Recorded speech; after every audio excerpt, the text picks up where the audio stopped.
नमस्कार, आप देख रहे हैं प्राइम न्यूज और मैं हूं आपके साथ आलोक शुक्ला। उत्तर प्रदेश प्राइम में आप सबका स्वागत है। अयोध्या के विजन डॉक्यूमेंट को लेकर प्रधानमंत्री नरेंद्र मोदी ने एक मीटिंग की है। तकरीबन 1.5 घंटे तक चली इस मीटिंग में पीएम के सामने अयोध्या के विकास कार्यों का विजन डॉक्यूमेंट रखा गया। इस दौरान विजन डॉक्यूमेंट पर चर्चा भी की गई। कोरोना काल में वीडियो कॉन्फ्रेंसिंग के जरिए हुई इस मीटिंग में यूपी के सीएम योगी आदित्यनाथ, दोनों डिप्टी सीएम केशव प्रसाद मौर्य और दिनेश शर्मा समेत कई अधिकारी सीएम हाउस से ही जुड़े रहे। इनके अलावा वित्त मंत्री सुरेश खन्ना, नगर विकास मंत्री आशुतोष टंडन, पर्यटन मंत्री नीलकंठ तिवारी, सिंचाई मंत्री महेंद्र सिंह, अयोध्या विकास प्राधिकरण के उपाध्यक्ष विशाल सिंह भी इस बैठक में शामिल हुए। इस दौरान प्रधानमंत्री नरेंद्र मोदी ने कहा कि अयोध्या को इस तरह से विकसित किया जाए कि हर किसी को अपने जीवन में कम से कम एक बार अयोध्या आने की इच्छा जरूर महसूस हो। प्रधानमंत्री मोदी ने यह भी कहा कि अयोध्या शहर भारतीयों की सांस्कृतिक चेतना में बसा हुआ है, इसलिए इसमें परंपराओं की झलक दिखनी चाहिए। अयोध्या आध्यात्मिक शहर है, इसलिए इसका भविष्य का बुनियादी ढांचा ऐसा होना चाहिए जो पर्यटकों और तीर्थयात्रियों के साथ साथ सभी के लिए फायदेमंद है। प्रधानमंत्री ने आगे कहा, अयोध्या का विकास इस तरह से होना चाहिए कि आने वाली पीढ़ी को अपने जीवन में कम से कम एक बार अयोध्या आने की इच्छा महसूस हो। प्रधानमंत्री मोदी ने यह भी कहा कि जिस तरह भगवान राम में लोगों को साथ लाने की क्षमता थी, उसी तरह अयोध्या के विकास कार्यों में जन भागीदारी होनी चाहिए। तो अयोध्या शहर हर भारतीय की सांस्कृतिक चेतना है, ये उन्होंने पहली बात कही। दूसरी बात में उन्होंने साफ तौर पर कहा कि परंपराओं की झलक जरूर दिखाई देनी चाहिए। भगवान राम में सबको मिलाने की शक्ति है। साथ ही उन्होंने कहा कि अयोध्या का विकास कार्य जनता की मदद से होना चाहिए। विकास के लिए योग्य युवाओं को आगे आना चाहिए, इसकी अपील भी प्रधानमंत्री ने की और यह भी कहा कि अयोध्या का विकास हम सभी के लिए खुशियां लेकर आएगा। अयोध्या का निर्माण भव्य तरीके से हो, इसकी इच्छा उन्होंने अपनी जताई है। आने वाली पीढ़ियों को कम से कम एक बार अयोध्या जाने की इच्छा महसूस करनी चाहिए। तो ये तमाम बातें यहां पर प्रधानमंत्री ने कही। मीटिंग में क्या क्या हुआ? बैठक में अयोध्या को लेकर विजन डॉक्यूमेंट पेश किया गया। बैठक में विकास कार्यों के बारे में पूरी जानकारी दी गई। अयोध्या के सौंदर्यीकरण पर भी यहां पर बात की गई है। साथ ही अयोध्या के विकास का खाका 100 साल की जरूरतों के हिसाब से तैयार किया जाएगा। प्रधानमंत्री मोदी ने अगले 30 साल का प्लान ही देखा और यह बताया कि बैठक में अयोध्या को लेकर विजन डॉक्यूमेंट एक तरह से पेश किया गया है। खासतौर पर युवाओं की उन्होंने बात की। उन्होंने कहा कि शहर के विकास में युवाओं के कौशल का लाभ जरूर उठाना चाहिए। तो अयोध्या के विकास कार्यों की समीक्षा हुई है। प्रधानमंत्री मोदी ने विकास कार्यों की समीक्षा करते हुए सभी अधिकारियों से बात भी की और अयोध्या के 100 साल के विकास की कैसी झलक होनी चाहिए, इस पर उन्होंने विजन डॉक्यूमेंट भी देखा। हालांकि 30 सालों तक का ही विजन डॉक्यूमेंट उन्होंने देखा और उन्होंने पूरी तरह से आश्वस्त होकर कहा है कि इस तरह से अगर अयोध्या विकसित होती है तो पूरे देश का भला होगा। और साथ ही युवाओं से यह कहा कि अपने मन में इच्छा जरूर रखिए कि एक बार अयोध्या आना है, इसको देखना है और इसके विकास में पूरा सहयोग करना है। सीएम योगी और दोनों डिप्टी सीएम भी इस पूरी बैठक के दौरान वहां पर मौजूद रहे। आपको बताएं कि बैठक में पीएम मोदी ने तमाम बड़ी बातें भी कही हैं और अयोध्या शहर हर भारतीय की सांस्कृतिक चेतना में बसा हुआ है, ये बात उन्होंने कहा। साथ ही उन्होंने ये भी बात कही कि अयोध्या में परंपराओं की झलक जरूर दिखनी चाहिए। भगवान राम में सबको मिलाने की शक्ति है, इस बात को उन्होंने दोहराया और अयोध्या का विकास कार्य जनता की मदद से होना चाहिए, इसकी इच्छा भी उन्होंने जताई है। विकास के लिए योग्य युवाओं को आगे आना चाहिए। अयोध्या का विकास सबके लिए खुशियां लेकर आएगा, इसकी भी इच्छा उन्होंने जताई और अयोध्या का निर्माण भव्य तरीके से हो। साथ ही उन्होंने कहा कि विजन डॉक्यूमेंट जो पेश किया गया है उसके अनुसार ही यहाँ पर विकास होना चाहिए। साथ ही बैठक में विकास कार्यों के बारे में विस्तार से पूरी जानकारी दी गई और अयोध्या के सौंदर्यीकरण यानी कि पुनर्निर्माण पर यहाँ पर जोर दिया गया है। अयोध्या के विकास का खाका 100 साल की जरूरतों के हिसाब से यहाँ पर पेश किया गया, जिस पर प्रधानमंत्री मोदी ने 30 साल का खाका देखा और एक तरह से संतुष्ट वो यहाँ पर दिखाई दिए। बहुत ही गहन मंथन के साथ उन्होंने अधिकारियों से बातचीत की। मुख्यमंत्री योगी आदित्यनाथ से भी उन्होंने विमर्श किया, सभी को उन्होंने निर्देशित किया और ये भरोसा जताया है कि अगर अयोध्या इस तरह से विकसित होती है तो इससे पूरे देश का लाभ होने वाला है।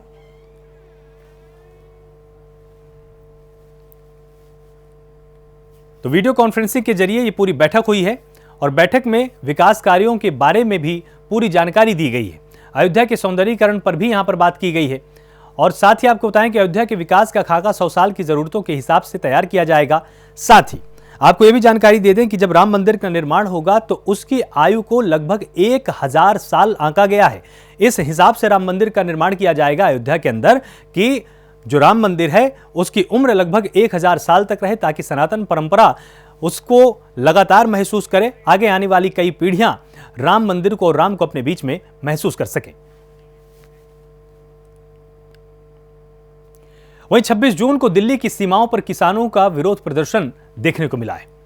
विरोध प्रदर्शन करते हुए पूरे 7 महीने हो चुके हैं। कोरोना महामारी के दौरान इस मुद्दे पर गहन चर्चा नहीं की गई।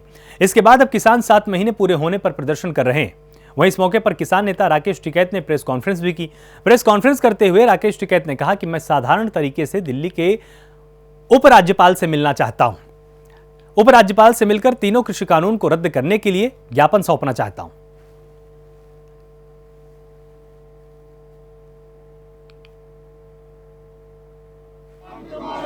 आज 26 तारीख है और आज का ये रखा गया प्रोग्राम के हर गवर्नर को पूरे प्रदेश में ज्ञापन दिए जाएंगे। बहुत जगह उनको ज्ञापन दिए गए, बहुत जगह शांतिपूर्ण तरीके से उन्होंने ज्ञापन ले लिए, बातचीत हुई। कुछ जगह अभी देहरादून के अंदर कुछ लोग हमारे अरेस्ट वहाँ पे करेंगे, ज्ञापन उनका नहीं दिया गया, व्याख्या चलने के रहे तो वहाँ पे उनको अरेस्ट करा गया। दिल्ली में भी यहाँ से ये कहा गया कि दिल्ली के लोगों से हम एलजी से बातचीत करवाएंगे। पूर्ण रूप से धोखे में हमारे लोगों को रखा गया, उनको पुलिस की कस्टडी में ले जाया गया और 7-8 लोगों को अलग अलग जगह उनको दूसरी जगह पे छोड़ा गया पूर्ण रूप से। वहीं यूपी में जिला पंचायत अध्यक्ष पद के लिए नामांकन किए गए हैं। इस कड़ी में समाजवादी पार्टी के राष्ट्रीय अध्यक्ष अखिलेश यादव ने बीजेपी पर बड़ा आरोप लगा दिया है। दरअसल अखिलेश यादव ने ट्वीट कर कहा है कि गोरखपुर समेत कई जगहों पर बीजेपी सरकार ने पंचायत अध्यक्ष के चुनाव में समाजवादी पार्टी के प्रत्याशियों को नामांकन करने से रोक लिया है, जो कि हारी हुई बीजेपी का चुनाव जीतने का नया प्रशासनिक हथकंडा माना जाना चाहिए। आगे अखिलेश यादव ने यह भी कहा कि बीजेपी जितने पंचायत अध्यक्ष बनाएगी, जनता विधानसभा में उन्हें उतनी सीट भी नहीं देने वाली है। बता दें कि पंचायत चुनाव में बीजेपी बड़ी जीत की ओर बढ़ रही है। अब तक गोरखपुर, वाराणसी समेत 25 जनपदों में बीजेपी के जिला पंचायत अध्यक्ष का निर्विरोध निर्वाचन तय माना जा रहा है।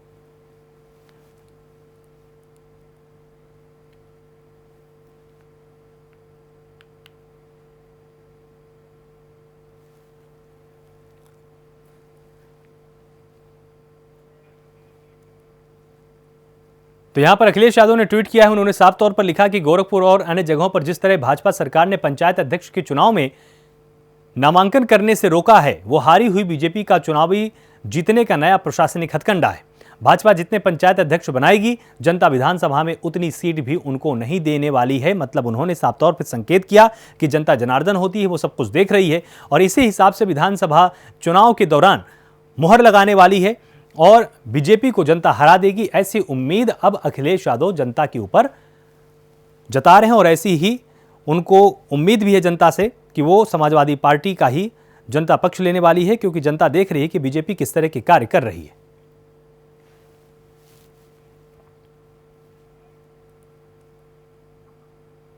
वहीं प्रधानमंत्री नरेंद्र मोदी के संसदीय क्षेत्र वाराणसी से भ्रष्टाचार का एक मामला सामने आया है। दरअसल पीएम मोदी ने वाराणसी में पुल निर्माण का शिलान्यास किया था। आशापुर आरओबी के उद्घाटन से पहले ही क्षेत्रीय जनता और पूर्व प्रधान ने भ्रष्टाचार का आरोप लगाया है।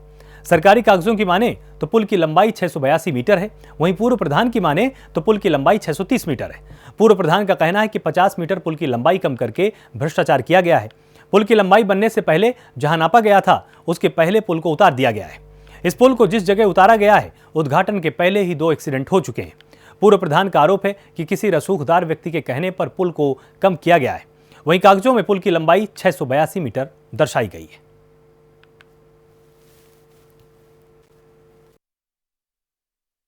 आरोप हमारा नहीं, आरोप पूरे क्षेत्र की जनता का है। ये पुल जो है 25 जनवरी 2018 से बनना शुरू हुआ और 3.5 साल का समय बीत गया। पुल जो है अभी भी बहुत सी कमियां इस पुल में हैं। हालांकि चलने लायक पुल हो गया है, लेकिन किसी माननीय के इंतजार में आज भी यहाँ के अधिकारी बैठे हैं कि कोई माननीय आए इसका उद्घाटन करे। बावजूद इसके बिना उद्घाटन के पुल चालू हो गया। पुल इसलिए चालू हो गया कि आप देख रहे हैं सर्विस रोड नहीं है। जनता की दुश्वारियाँ इतनी दुरूह हैं, आवागमन इतना दुरूह है, जिसका अनुमान आप देख करके लगा सकते हैं कि यहाँ कैसे लोग आते जाते हैं। और अनियमितता की तो पराकाष्ठा है। भ्रष्टाचार की वानगी अगर देखनी है तो इस पुल को आप उठा करके देख लीजिए। यह पुल 684.15 मीटर स्वीकृत है। मानक के अगर हिसाब से अगर काम नहीं हुआ है तो विरोध होना चाहिए। अगर विरोध आज नहीं होगा तो कल इस पर दुर्घटना होगी। जिस तरीके से इस पुल को तैयार किया गया है, आप स्वयं अपनी दृष्टि से इसे देखें। दाहिने तरफ रोड है, बाएं तरफ रोड है। जहां ये पुल जो है रोड पे आके जब सामान्य रूप में आता है तो दाहिने भी रोड है, बाएं भी रोड है। दोनों तरफ से लोग इसमें आएंगे और दोनों तरफ लोग जाएंगे पुल से उतरने के बाद। पुल का मामला है कि पूरा प्रशासन बनारस का ही भ्रष्ट है, इसकी आंख में नीर आ गई है। अभी कैंट देखेंगे वो पुल 4-6 साल पहले दोबारा बना, घूसखोरी खा के लोग सो जाते हैं। अरे इस पुल का बता रहे हैं ना, अभी तो नई बस्ती पांडेपुर वाला ओवरब्रिज कचहरी कहाँ उतारे हैं देख ही रहे हैं। यहाँ कहाँ उतारे, गांव का संख्या 12,000 संख्या है, हमारे गांव के बीचों बीच में उतार दिए हैं। कल बारात ब्याह की लोग आना जाना मरनी होता है तो गांव के रोड इस पार आते हैं, बस यहाँ से जाएगी 100 की रफ्तार में गाड़ियाँ आती हैं। अभी चालू नहीं हुआ, कल उद्घाटन होने वाला है। 3 दिन में 3 एक्सीडेंट, और उसके बाद पता नहीं कौन व्यक्ति यहाँ पास कराया। अभी तो बगल में सेमबीम वाला खोला है, नज़र आ रही कि वही नहीं ने अपने स्कूल के लिए गिरा दिया है दहीने जाने के लिए। इस पुल की नियमानुसार जो कागज़ में लंबाई है 684 मीटर है, जबकि मौके पे ये 50-60 मीटर कम है जो है। चाहे कोई भी फीता उठा के कोई भी अधिकारी आके नाप के देख ले, हम लोग नापे हैं इसको। आप लोग कैसे लगा कि पुल की लंबाई कम? अरे नापे हैं, फीता लगा के हम लोग खुद नापे हैं। इसकी शिकायत आपने कहीं किया? इसकी शिकायत हमारे पूर्व प्रधान नागेश्वर मिश्रा जी तिलमापुर के जो है इन्होंने किया हुआ है, लेकिन उस पर कोई सुनवाई कहीं से कुछ नहीं हो रही है। अब सरकार की क्या मान सकता है, क्या खाया पिया है उन्होंने, वो वही जान सकते हैं। पुल का मामला ये है कि इसका मानक 684 मीटर का है, मगर ये पुल 50 से 60 मीटर कम बना हुआ है। अब इसके पीछे सरकार की क्या सोच है, सरकार क्या चाहती है, या यहाँ के अधिकारीगण क्या चाहते हैं, तो वही बता सकते हैं। कैसे पता आपको कि पुल कम बनाया गया? हमारे इसको नापा गया पुल को पूरा। तो आप लोगों ने शिकायत की विभाग से? हमारे नागेश्वर मिश्रा जी प्रधान हैं, वो पूरी कंप्लेन कर रहे हैं। वहीं खबर बुलंदशहर से, जहां खेत में पानी लगाने गए बुजुर्ग किसान की करंट के चलते मौत हो चुकी है। बताया जा रहा है कि बुजुर्ग किसान खेत में पानी लगाने के लिए ट्यूबवेल का तार जोड़ रहा था और अचानक करंट लगने से बुजुर्ग जमीन पर गिर गया। देखते ही देखते बुजुर्ग किसान ने दम भी तोड़ दिया। मौके पर पहुंची पुलिस ने शव को कब्जे में लिया और पोस्टमार्टम के लिए भेज दिया है। पूरा मामला गुलावटी कोतवाली के खुशहालपुर का है। तो करंट लगने से बुजुर्ग की यहां पर मौत हो चुकी है। खेत में पानी लगाने के लिए यह बुजुर्ग यहां पर गया हुआ था और ट्यूबवेल का तार जोड़ते समय यह हादसा हुआ है।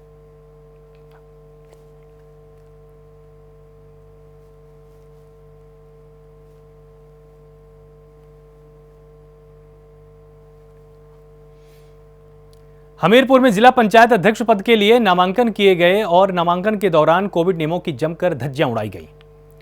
सैकड़ों बीजेपी कार्यकर्ताओं के साथ जिला पंचायत अध्यक्ष प्रत्याशी जयंती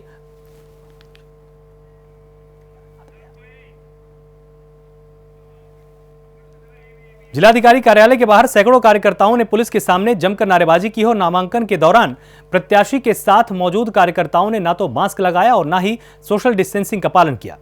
वहीं नामांकन कक्ष में जबरन दाखिल होने के लिए बीजेपी कार्यकर्ताओं ने सीओ और एसडीएम से भी वहां पर भिड़ गए। पूरा मामला जिला कलेक्ट्रेट का है।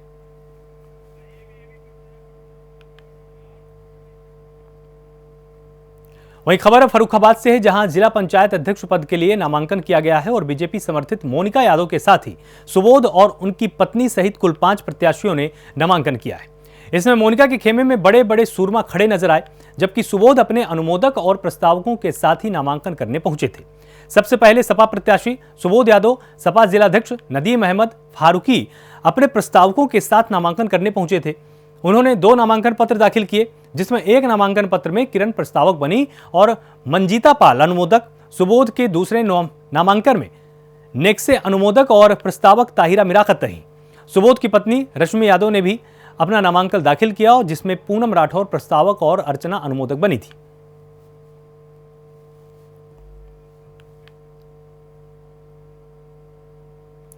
वहीं श्रावस्ती में जिला पंचायत अध्यक्ष पद के लिए नामांकन दाखिल किया गया। बीजेपी प्रत्याशी ने नामांकन पत्र दाखिल किया है। वहीं समाजवादी पार्टी के प्रत्याशी शाम 3 बजे तक नामांकन पत्र दाखिल नहीं कर सकी, जिससे बीजेपी प्रत्याशी निर्विरोध घोषित हो गए। इस दौरान जिला प्रशासन ने कलेक्ट्रेट परिसर को पुलिस छावनी में तब्दील कर दिया। वहीं समाजवादी पार्टी का आरोप है कि उनके प्रत्याशी को प्रशासन ने अगवा कर लिया।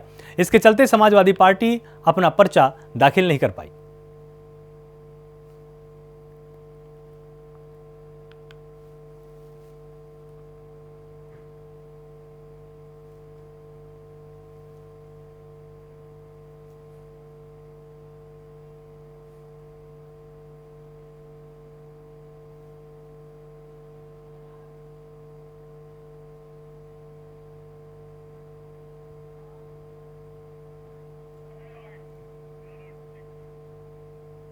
वहीं जालौन में पुलिस और आबकारी विभाग ने अवैध शराब के खिलाफ अभियान चलाया हुआ है। खेत में शराब बना रहे 2 शराब तस्करों को शराब बनाने के उपकरणों के साथ गिरफ्तार किया गया है। पुलिस ने मौके से 120 लीटर अवैध कच्ची शराब को बरामद कर नष्ट किया है। तो पुलिस ने अवैध शराब के खिलाफ अभियान चलाया है। कच्ची शराब के साथ 2 तस्कर गिरफ्तार किए गए हैं। मौके से शराब बनाने के उपकरण भी बरामद किए गए हैं।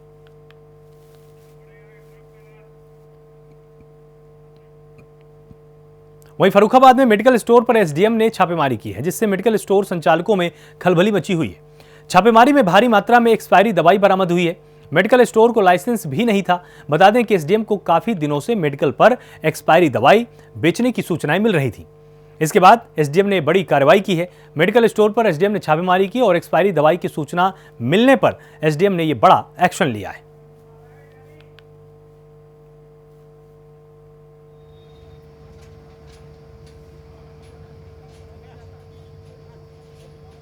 ठीक यहाँ एक्सपायरी दवाइयाँ बेची जा रही हैं। उसी क्रम में यहाँ जांच की गई तो पता चला कि काफ़ी मात्रा में एक्सपायरी दवाइयाँ यहाँ पाई गई हैं। प्रोपराइटर नहीं हैं।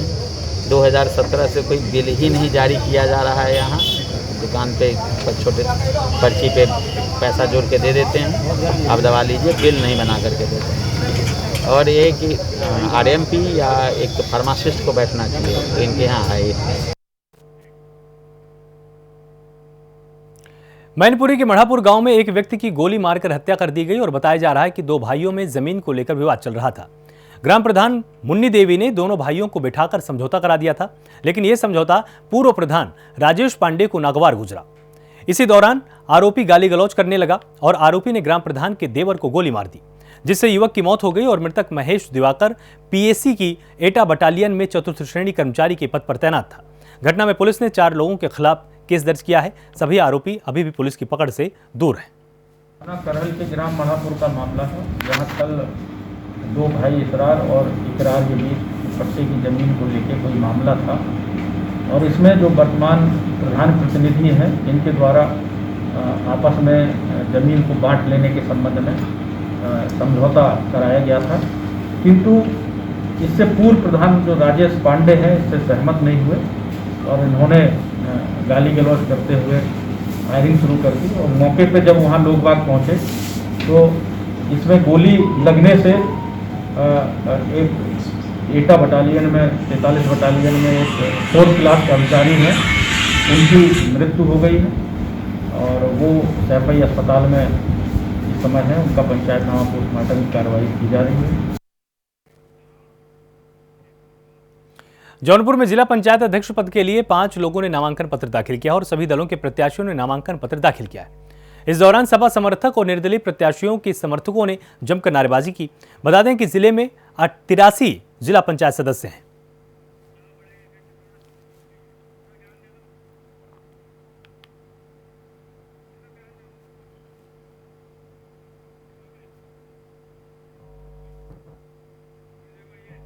ग्रेटर नोएडा के बादलपुर क्षेत्र के त्यागी पेट्रोल पंप पर तेल भरवाने को लेकर पंप कर्मचारी ने युवक के साथ मारपीट की है। इसका वीडियो सोशल मीडिया पर वायरल हुआ है। मामला 6 दिन पहले का बताया जा रहा है और वहीं पुलिस पूरे मामले की जांच में जुटी हुई है।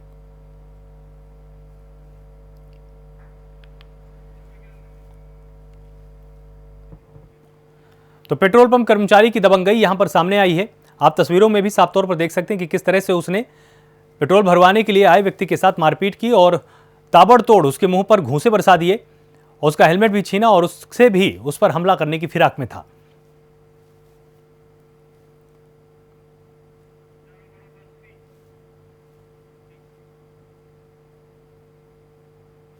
वहीं बस्ती में एसपी आशीष श्रीवास्तव के निर्देश पर चलाए जा रहे ऑपरेशन तमंचा के तहत एक आरोपी युवक को गिरफ्तार किया गया है। आरोपी के पास से एक तमंचा और 2 जिंदा कारतूस बरामद किए गए हैं।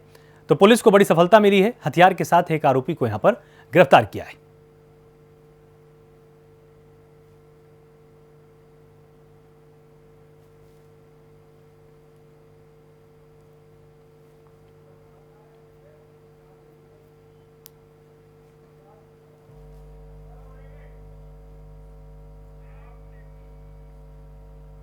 वहीं खबर यूपी के बिजनौर से आई है, जहां पर गांव में नल पर पानी भरने को लेकर गांव के दबंगों ने महिला पर हमला किया है। बताया जा रहा है कि हमले के दौरान महिला घर में अकेली थी। दबंगों के हमले में महिलाओं और उसकी बेटी को गंभीर चोटें आई हैं। आनन फानन में डायल 112 की मदद से दोनों घायलों को अस्पताल में भर्ती कराया गया, जहां दोनों का इलाज चल रहा है। घायल युवती ने बताया कि आरोपी दबंगों ने पहले भी कई बार उन पर हमला किया है।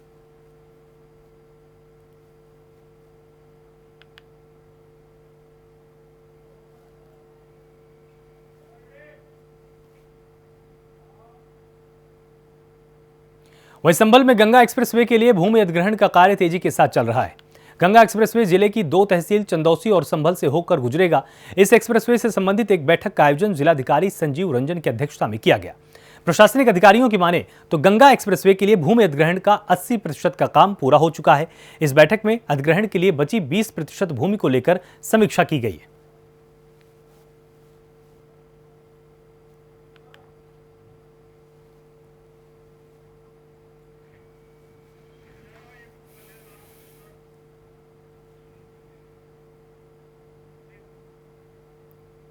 बिजनौर में जिला पंचायत अध्यक्ष पद के लिए नामांकन प्रक्रिया सही समय पर शुरू हुई।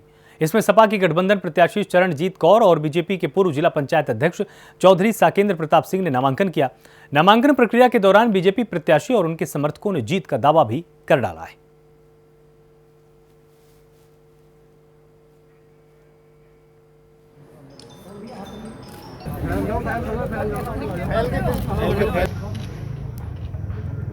तो बीजेपी और सपा प्रत्याशियों ने यहां पर नामांकन किया है। हालांकि बीजेपी के प्रत्याशी के जो समर्थक हैं उन्होंने दावा किया है कि उनके प्रत्याशी की जीत होने वाली है। हमारी तैयारियां पूरी हैं और हर किसी का समर्थन हमको प्राप्त है, इसलिए बीजेपी पूरी तरह से आश्वस्त दिखाई दे रही है।